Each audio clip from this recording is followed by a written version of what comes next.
அனைவருக்கும் வணக்கம். சற்று முன்பு தமிழக அரசு இன்று வெளியிட்டுள்ள 14 முக்கியமான அறிவிப்புகள் என்னென்ன என்பதை பற்றி தான் நம்ம இந்த வீடியோவில் டீட்டெயிலாக பார்க்க போகிறோம். ஸோ முடிந்த அளவுக்கு இந்த வீடியோவை ஸ்கிப் பண்ணாமல் முழுமையாக பாருங்கள். இந்த வீடியோக்குள்ளே போகிறதுக்கு முன்னாடி இந்த வீடியோக்கு ஒரு லைக் பட்டனை ப்ரெஸ் பண்ணிடுங்க. நீங்கள் இதுவரைக்கும் என்னோட சேனலை சப்ஸ்கிரைப் பண்ணாமல் இருந்தீங்கன்னா மறக்காமல் சப்ஸ்கிரைப் பண்ணிக்கோங்க. கூடவே அந்த பெல் சிம்பிளையும் மறக்காமல் கிளிக் பண்ணிக்கோங்க. சரி, வாங்க இப்போ நாம் வீடியோக்குள்ளே போகலாம். முதல் அறிவிப்பு: டிஎன்பிஎஸ்சி குரூப் 2 2A தேர்வில் பெற்ற மதிப்பெண்கள் தரவரிசை விவரங்கள் இணையதளத்தில் வெளியிடப்பட்டுள்ளது.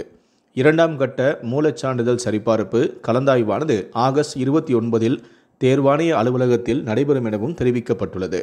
கலந்தாய்வுக்கு அழைக்கப்பட்ட தேர்வர்களின் பட்டியலானது tnpsc.government.in என்ற இணையதளத்தில் வெளியிடப்பட்டுள்ளது. இரண்டாவது அறிவிப்பு: வங்கக்கடலில் அடுத்த 12 மணி நேரத்தில் ஆழ்ந்த காற்றழுத்த தாழ்வு மண்டலம் உருவாகிறது என்று வானிலை ஆய்வு மையம் தெரிவித்துள்ளது. 19ஆம் தேதி முதல் 23ஆம் தேதி வரை தமிழகத்தில் ஓரிரு இடங்களிலும் புதுவை மற்றும் காரைக்கால் பகுதிகளிலும் லேசான முதல் மிதமான மழை பெய்யக்கூடும் என்றும் தெரிவித்துள்ளது. தென்மேற்கு வங்கக்கடல் பகுதிகள், மன்னார் வளைகுடா மற்றும் குமரிக்கடல் பகுதிகள், தெற்கு மற்றும் மத்திய வங்கக்கடல், அந்தமான் கடல் பகுதிகளில் சூறாவளி காற்றானது வீசும் என்பதால் மீனவர்கள் அங்கு செல்ல வேண்டாம் என்றும் வானிலை ஆய்வு மையம் அறிவுறுத்தியுள்ளது. மூன்றாவது அறிவிப்பு: உங்களுடன் ஸ்டாலின் முகாமில் ஒரே மாதத்தில் 30 லட்சம் மனுக்கள் குவிந்துள்ளதாகவும் இதில் 13 லட்சம் மனுக்கள் மகளிர் உரிமை தொகை கோரி பெறப்பட்ட அவற்றின் பரிசீலனை தீவிரமாக நடைபெற்று வருவதாகவும் அதிகாரிகள் தகவல் தெரிவித்துள்ளனர். மூன்றாவது அறிவிப்பு: தமிழ்நாடு அரசின் நிதிநிலை அறிக்கையில் 500 கோடி செலவில் செமிகண்டக்டர் இயக்கம் செயல்படுத்தப்படும் என்று அறிவிக்கப்பட்டது. இந்த இயக்கத்தை செயல்படுத்த 500 கோடி நிதி ஒதுக்கீடு செய்து தமிழ்நாடு அரசு அரசாணையும் வெளியிட்டுள்ளது.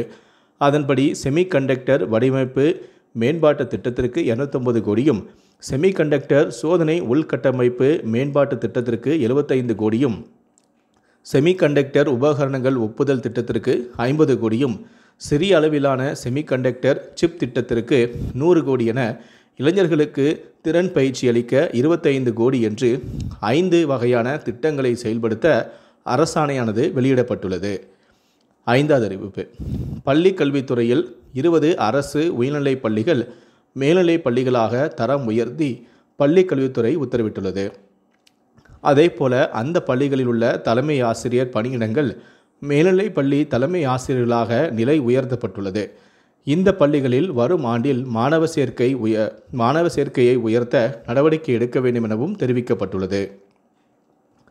ஆறாவது அறிவிப்பு: அரசு மற்றும் அரசு உதவி பெறும் கல்லூரிகளில் பிஎட் சேர்க்கை பெற்ற மாணவர்கள் சேர்க்கைக்கான ஆணையை இணைய வழியில் பெற்றுக்கொள்ளலாம் என உயர்கல்வித்துறை தெரிவித்துள்ளது. தங்களுக்கு ஒதுக்கப்பட்ட கல்லூரியில் 19ஆம் தேதிக்குள் சேர்ந்து கொள்ள கேட்டுக்கொள்ளப்படுகிறது என்றும் 20ஆம் தேதி 1ஆம் ஆண்டு வகுப்பு தொடங்கும் எனவும் கூறப்பட்டுள்ளது. ஏழாவது அறிவிப்பு: விளையாட்டு வீரர்கள் அதிகளவில் பங்கேற்கும் வகையில் முதலமைச்சர் கோப்பை போட்டியானது முன்பதிவு செய்ய அவகாசம் நீடிக்கப்பட்டுள்ளது.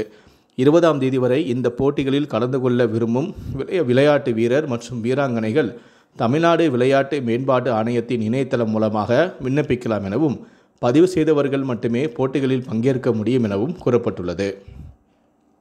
எட்டாவது அறிவிப்பு: வானிலை, சந்தை நிலவரம், அரசின் திட்டங்கள் போன்ற விவசாயம் தொடர்பான விவசாயிகளின் கேள்விகளுக்கு பதிலளிக்க தமிழ்நாடு உட்பட அனைத்து மாநிலங்கள் மற்றும் யூனியன் பிரதேசங்களில் 1800 180 1551 என்ற கட்டணமில்லா தொலைபேசி எண் வசதி அறிமுகம் செய்யப்பட்டுள்ளது என மத்திய வேளாண்மை மற்றும் விவசாயிகள் நலத்துறை இணையமைச்சரான ராம்நாத் தாகூ தெரிவித்திருக்கிறார்.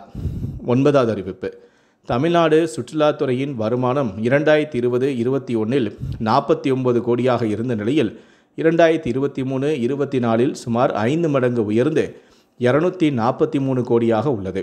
வெளிநாடு சுற்றுலா பயணிகள் எண்ணிக்கையானது 2022 1.4 லட்சமாக நிலையில் 2023 11 லட்சமாக அதிகரித்துள்ளதாகவும் தமிழ்நாடு அரசு அறிக்கையில் தெரிவித்துள்ளது. 10வது அறிவிப்பு: 10ஆம் வகுப்பு துணைத் தேர்வு எழுதி விடைத்தாள் நகல் கேட்டு விண்ணப்பித்துள்ள மாணவ மாணவியர் விடைத்தாள் நகல்களை பதிவிறக்கம் செய்து கொள்ளலாம் என்று அரசு தேர்வுகள் இயக்கம் தெரிவித்துள்ளது. விடைத்தாள் நகல்களை பதிவிறக்கம் செய்த பிறகு மறுகூட்டல் அல்லது மறு மதிப்பீட்டுக்கு விண்ணப்பிக்க விரும்பினால் அதே இணையதளத்தில் விண்ணப்பத்தை பதிவிறக்கம் செய்து கொள்ளலாம் எனவும் பூர்த்தி செய்யப்பட்ட விண்ணப்பங்களை 2 நகல்கள் எடுத்து இன்று 19ஆம் தேதிக்குள் அந்தந்த மாவட்ட அரசு தேர்வுகள் உதவி இயக்குனர் அலுவலகத்தில் ஒப்படைக்க வேண்டும் எனவும், மறுமதிப்பீடு செய்ய பாடம் ஒன்றுக்கு 505 ரூபாயும், மறுகூட்டல் செய்ய பாடம் ஒன்றுக்கு 205 ரூபாயும் செலுத்த வேண்டும். 11வது அறிவிப்பு. அரசு பள்ளிகளில் குறைந்தபட்ச மாணவர் எண்ணிக்கை நிர்ணயம் செய்வது தொடர்பாக வழிகாட்டுதல்களை பள்ளிக் கல்வித்துறை சார்பில் வெளியிடப்பட்டுள்ளது.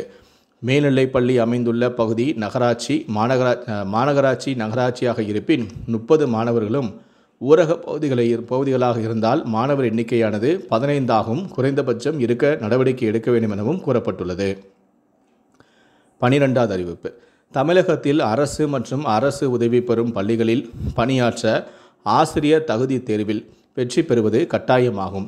இந்த நிலையில்தான் தகுதி தேர்வு தாள் 1, தாள் 2 ஆகியவை நடப்பதற்கான அறிவிப்பை அரசு தேர்வு வாரியம் கடந்த 11ஆம் தேதி வெளியிட்டது. அதன்படி நவம்பர் 1ஆம் தேதி, 2ஆம் தேதிகளில் இந்த தேர்வுகள் நடக்கும் என்றும் தெரிவிக்கப்பட்டது. தற்போது இந்த தேதி மாற்றப்பட்டும் உள்ளது. நிர்வாக காரணங்களால் ஆசிரியர் தகுதி தேர்வு நவம்பர் 15, 16ஆம் தேதிகளில் நடக்கும் என்றும் ஆசிரியர் தேர்வு வாரியம் தெரிவித்துள்ளது. 13வது அறிவிப்பு. வாட்ஸ்அப் வழியாக 50 தமிழ்நாடு அரசு சேவைகள் வழங்கப்பட உள்ளது.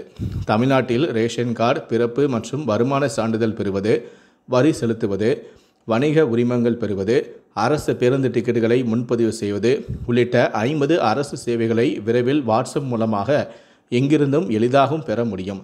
இந்த புதிய முயற்சி மூலமாக மக்களுக்கு அரசு சேவைகளை மிகவும் எளிமையாகவும் வசதியாகவும் வழங்க முடியும் எனவும், இந்த சேவைகளை வழங்குவதற்கான மெட்டாவுடன் தமிழக அரசு ஒப்பந்தம் செய்ய உள்ளது எனவும், முதல் கட்டமாக அடுத்த 3 மாதங்களில் 50 சேவைகளை வாட்ஸ்அப் மூலமாக வழங்க தமிழ்நாடு மின்னணு ஆளுமை முகமை திட்டமிட்டுள்ளது எனவும், அதன் பிறகு மேலும் 50 சேவைகளை 2 கட்டங்களாக சேர்க்க உள்ளது எனவும் கூறப்பட்டுள்ளது. 14வது அறிவிப்பு. தமிழகம் முழுவதும் அரசு மற்றும் அரசு உதவி பெறும் பள்ளிகளில் மாணவர்களுக்கான கலை திருவிழா போட்டிகள் நவம்பர் 28ஆம் தேதி வரை நடைபெற உள்ளது. பள்ளி கல்வித்துறை தெரிவித்துள்ளது. முதல் கட்டமாக பள்ளி அளவிலான போட்டிகள் ஆகஸ்ட் 18ஆம் தேதி வரை நடைபெறும் எனவும், அதைத் தொடர்ந்து குறுவட்ட அளவில் ஆகஸ்ட் 25ஆம் தேதி முதல் 29ஆம் தேதி வரையும், வட்டார அளவில் ஆகஸ்ட் 13 முதல் 17ஆம் தேதி வரையும், மாவட்ட அளவில் ஆகஸ்ட் 27ஆம் தேதி முதல் 31ஆம் தேதி வரையும், மாநில அளவில் நவம்பர் 24ஆம் தேதி முதல் 28ஆம் தேதி வரையும் போட்டிகள் நடைபெறும் எனவும், மாநில அளவிலான போட்டிகளில் வெற்றி பெறும் மாணவ மாணவிகளுக்கு கலையரசன், கலையரசி விருதுகள் வழங்கப்படும் எனவும், மேலும் தரவரிசைகளில் முதன்மை இடம் பெறும் 25 மாணவர்கள் வெளிநாடுகளுக்கு கல்வி சுற்றுலா அழைத்து செல்லப்படுவார்கள் என்றும், இதற்கான வழிகாட்டு நெறிமுறைகளை பின்பற்றி போட்டிகளை சிறப்பாக நடத்தி முடிக்க வேண்டும் எனவும் தெரிவிக்கப்பட்டுள்ளது.